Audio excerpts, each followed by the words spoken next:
Okay, this is Tris. Thanks for joining us today to talk about organic produce.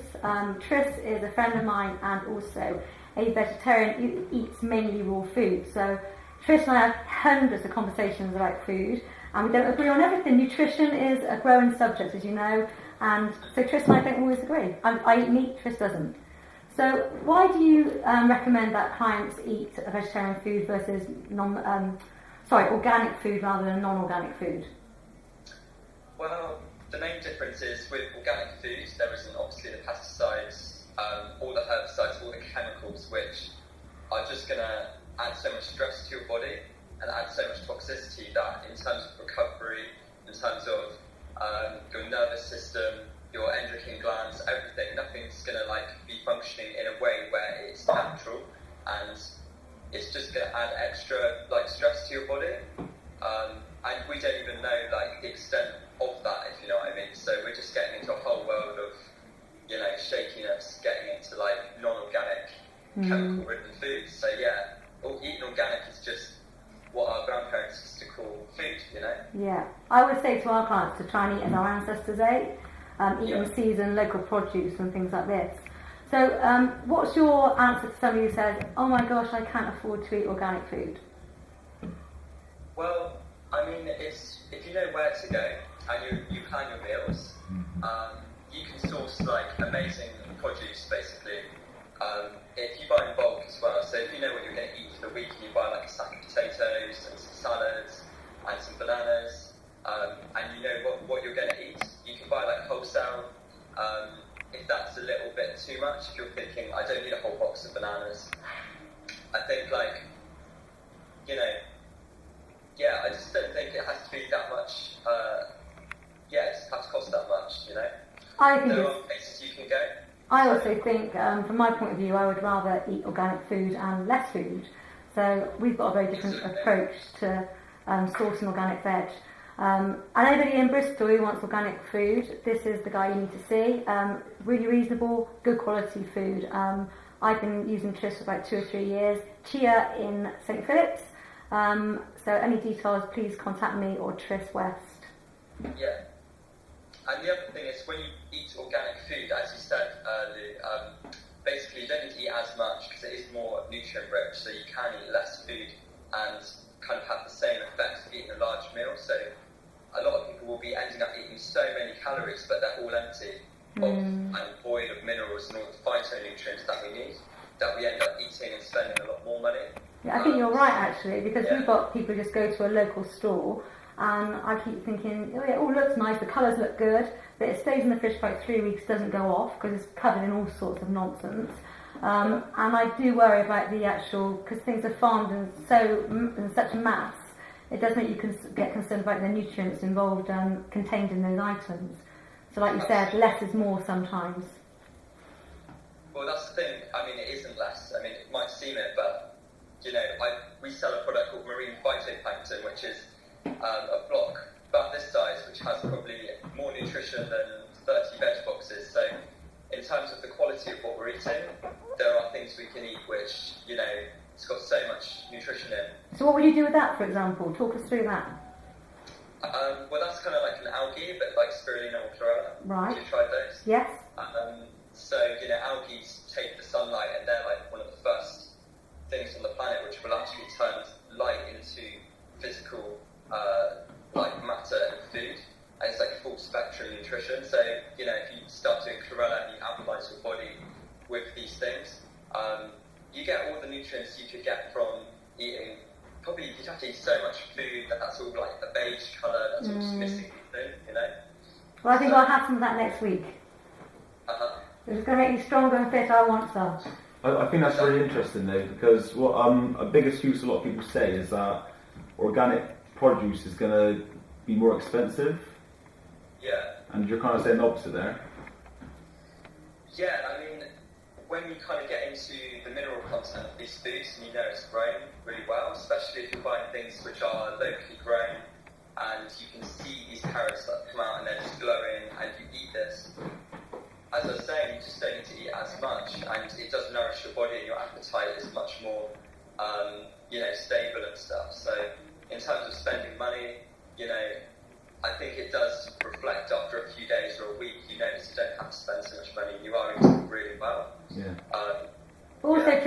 mind, a lot of clients don't mind paying God knows what for a coffee and a cake, but they don't resent spending their money. So it's about making clever choices, and that's something that I've done through the years. I'm just trying to relay that. Nobody minds spending £4.50 on a pint, do they? But they would scrimp on 15p on a cauliflower. Exactly. And down the line, something's always got to give. It's the classic thing. Health is your greatest type of wealth. So at some point, if you start compromising your health, you'll start spending that money elsewhere down the line to get your health back. Anyway. Vitamins and supplements. On a wider scale, Yeah, definitely. I'm a big believer of non-supplementation. But obviously for some people, they have to supplement if they're training lots and everything. But I believe that food should be our biggest supplement, and we should just eat and be able to get our nutrients from our plates. That's my theory on life. So that's mine. No, I agree fully, 100%, because, nature has grown foods, we've evolved with foods, and the intelligence is in there, and we don't need to be doing, breaking things down into particular little, I need my magnesium. No. You do need these things, and sometimes there is a place for supplements, but if you eat the right food, the right balance of different minerals are in there. For example, bones, you don't need actually that much calcium. Magnesium is one of the main things for bones. So you will find magnesium... Having a ratio of having calcium, and I believe it's zinc attached to it, so you need to have that, and most foods with high magnesium will have that ratio correct. So we don't have to even think about it, we just got to eat foods, generally speaking, in that whole form. But I think people also, they just think that their calcium would come from their milk. I don't drink milk, for example. I eat loads of oily fish, mackerel, and cold. And it's laden in calcium, greens, magnesium. So I think the more colour on your plate and the more varied your food is, the more likely you're going to take in your balanced minerals, macros and micros. Absolutely, yeah. And also how clean your digestive system is. So when you're eating foods that don't inflame your sort of digestive tract and build up mucoid plaque, you'll actually absorb your food, and actually you won't need to eat as much food. That's the other thing down the line, is you detox. Right. So when you have a clean body and you're hydrated, you can eat an orange and go and train for a few hours, and you can even fast in the morning and just eat some calories in the afternoon. You can be good. You're a big believer of fasting. You don't usually eat till about 11 or 12 and you're up at 4 for the market runs? I'm not up that early anymore. It's delegation, is it? I get a few hours light now, so it's 6:30. Okay. So I personally won't eat until maybe about 11 in the morning. So, 3 or 4 hours. And then, I'll hydrate in the morning. I'll drink a pint of water. I might eat a few apples, but that just gets the system kind of woken up and going. And then later in the day, when your digestive fire is at its absolute maximum, which is between, it's about 12 o'clock to about 3 o'clock, that's a really good time to start eating a big meal, because your body will pull it straight into the cells in the day. So our listeners, the ones who are going to be really interested in this, are going to pick it up.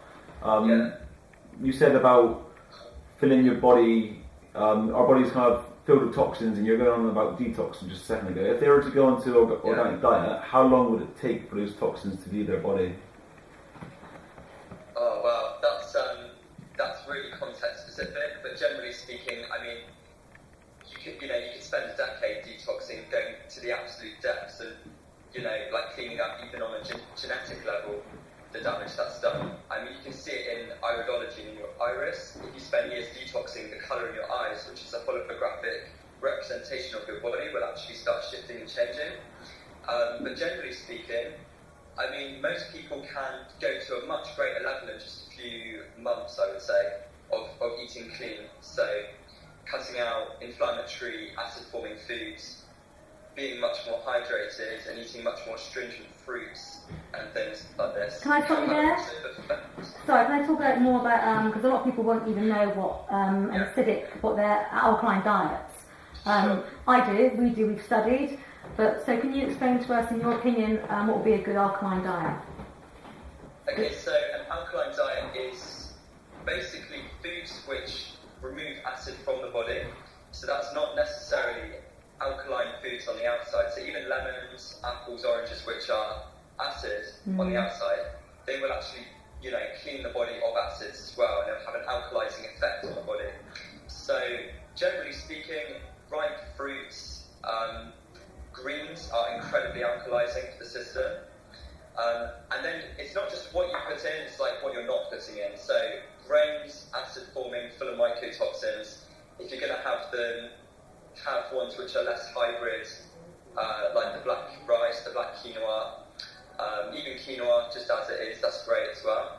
Things like wheat, obviously all the glutens, all the glutamines, these things, No good. it's bad news. So much acid and inflammation will come from eating these foods.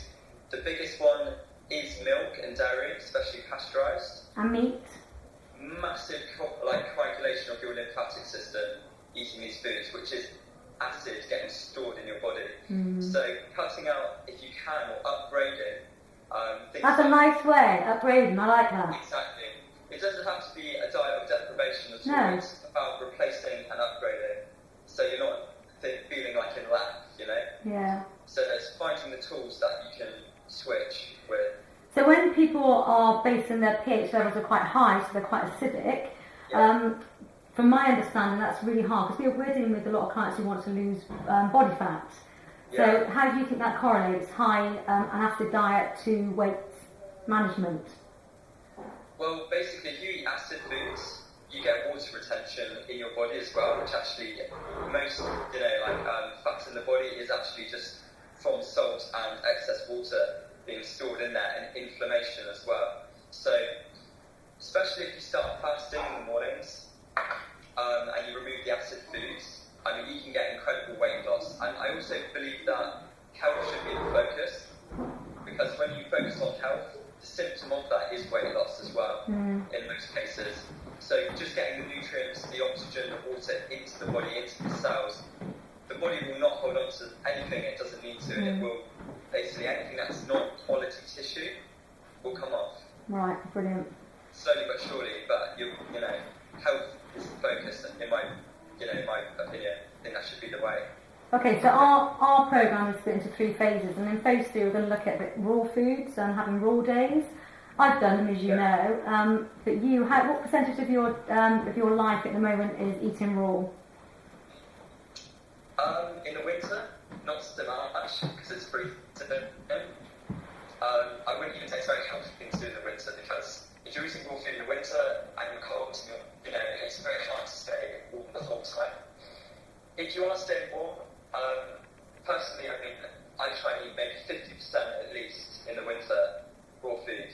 So oranges, fruits, and smoothies, salads, things. When it's the summer, you can do really well on it. You can be mostly raw food and you can have a great experience. But yeah, I think having the herbal teas and soups and the steamed foods in the winter is highly beneficial. So what is a raw diet, and what are the benefits of a raw diet? So a raw diet is anything cooked below, I think it's 48 degrees Fahrenheit. I have to check that. Okay. Where the enzymes basically destructure, and all the enzymes in the food are basically what help it have that life force in it, and that life potential in that food. So when we cook it, the chemistry changes and it's effectively dead on some level. So the energy in there, it kind of resonates in our cells with that kind of energy, you know what I mean? So it doesn't have that really uplifting, cleaning, cleansing. But you're just killing the nutrients, aren't you? Exactly, yeah. You're destructuring the whole food. Yeah. However, some foods, if you like these steamed foods, it's less of a problem. If you're frying foods or deep frying, that's just bad news, What do you think about microwaves? Really bad news. Yeah. My theory as well. Yeah. Microwaves spin the atoms backwards, which unwinds our DNA. So when you're eating this foods that have been microwaved, it's having a really deep effect on us. Because everything in nature spirals, and the waves of microwaves spiral the opposite to implosion. Because everything in nature implodes. Right. And this kind of, it unwinds it the opposite way. So that's a whole topic. It is another topic. Of energy and resonance, but you can go pretty deep into that as well. Yeah, something that we've made a decision not to do at home is to microwave food. So we don't microwave. like you said, lightly steaming, keeping the nutrients in, making sure the food still looks like it's colourful. Exactly. There's a lot to be said for, in my opinion, sort of cooking food but not too much. So, just blanch it, just lightly fry it, you still have like that zesty, like onions and stuff. I like to do them really quick and just get a little bit of a heat on them, but they're still like juicy. So, there's cooking, and then there's raw food. So it's just having that awareness of what's happening when you're preparing food in these ways. Yeah, I think from our point of view, you're very different to the average person, I would say. And all we want to do is to make people try to open their minds and their ideas to new things. That's lovely. So that's all we're trying to do. We're just trying to make people. Are you at work? You're at work. I can see it all now. We're just trying to make them open up their ideas and not be frightened to try new things, and not to do fads and forget all these kind of shakes and all these diets. We just want people to learn how to eat properly, to fuel their body, to be fit and healthy, decrease their chances of diabetes type 2, all those things that are irreversible. So have you got any top tips before we love you and leave you? I would say just keep it really simple and just focus on hydration. It's just one of the biggest things. So when you're hydrating your body well, the whole body can work really well. So early in the morning, get that water in, and before you eat a meal, have water maybe 20 minutes beforehand so you can digest your meal. Eat as close to nature as possible. Eat denser foods later because they'll digest a bit slower. So if you eat something that's fast digesting on top of something that's dense, you'll get bloated and stuff. So build in density. So just breathe the air. That's nutrition in the morning. Get some sun, and then drink some water, and then have your fruit, and then have your vegetables. Then later in the evening, have heavier foods because that'll go with the cycle of the day. But just keep it simple. Okay. Very quickly, vegetarians versus non-vegetarians. Good protein sources, because like I said, we're struggling. Good protein sources? Good protein sources. Amaranth, nuts and seeds which have been soaked. To be honest, that's a whole big theory. Check out Rich Roll, Slaying the Protein Myth. We don't actually need that much protein, but we need to be getting glycogen as our main source of basically being able to recover fast as well. So you're saying from carbohydrates then? Exactly, and all fruits and vegetables have more, especially vegetables, more protein than we need anyway, so there's more than enough. And if you eat too much, your kidneys will have an inflammatory response anyway, and it'll cause acid and slow recovery anyway. Yeah, we've just talked about protein and saying about how things like peas, like little power packs of protein that people don't really realise, and no food is one source.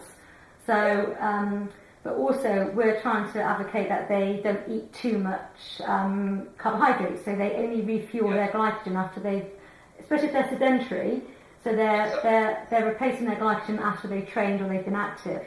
So that's what we're trying to do on the weight loss program. So I think your advice is fantastic if there's no weight to be lost, but we're trying to get the fuel right, get their balances right, get the equilibrium, the homeostasis right for them. So would you agree? Exactly, and when you feel good, when you're eating foods that make you feel good, like eating a few oranges, gives you that lift, gives you that kind of presence. Even eating an apple with the electrolytes in there, the hydration, it just makes you feel good. Then you can actually have the energy to lose your weight as well, exactly. And to go out and just have energy and just be, getting to where you want to be. So that's brilliant. Tris, if people want to contact you about your services, what's the best way for them to do it? Best thing to do, I'm running a shop called Chi Whole Foods in Bristol. So that's CHI Whole Foods as one word. So if you check out the website www.chiwholefoods.co.uk, you can get in contact there. You've got a Facebook page, haven't you, as well, Tris? We've got a Facebook, just Chi Whole Foods. I've got a lot of contacts who are really specialists on nutrition, especially plant-based nutrition. If anyone does want to get a bit deeper into it and have consultations, I've got a few good links now. So. Okay, well I could talk to you, as you know, all day. When you deliver my box to me, I keep you here for about an hour, and you said, can't stop for long today, Lou. But if we do need to speak to you again, is there any chance we can get hold of you again to talk about other issues? course, yes, Lovely. anytime.